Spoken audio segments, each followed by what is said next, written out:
CBI আগামীকাল অর্থাৎ 5ই September supreme কোর্টে স্পষ্টভাবে জানাক, এক, কলকাতা পুলিশ যাকে ধরেছিল সঞ্জয় রায় ধর্ষণ এবং খুনে, সে একাই ছিল না একাধিক ব্যক্তি ছিল।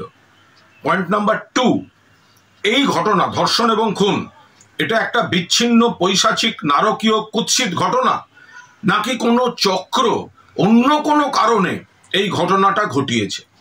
পয়েন্ট নাম্বার 3, যদি সিবিআই কোর্টে বলে যে প্রথমে তথ্য প্রমাণ লোপাটের জন্য প্লেস অফ অকারেন্সে বিকৃতি ঘটানো হয়েছে বলে আমরা তদন্ত এগোতে পারছি না, সেক্ষেত্রে তাদের স্পষ্ট তথ্য দিয়ে জাস্টিফাই করতে হবে যে কেন তারা এই কথা বলছে।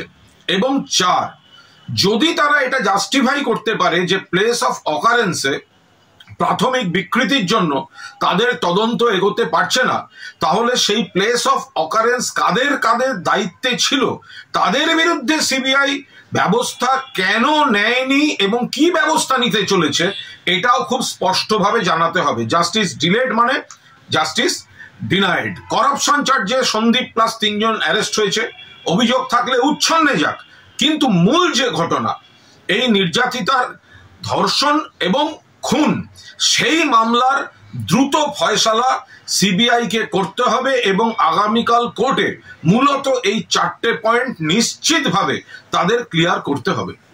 Bureau report, ND Bangla news. সবার আগে সব খবর, সঠিক খবর পেতে ফেসবুক পেজটি ফলো করে এবং ইউটিউব চ্যানেলটি সাবস্ক্রাইব করে রাখুন আর শেয়ার করতে ভুলবেন না।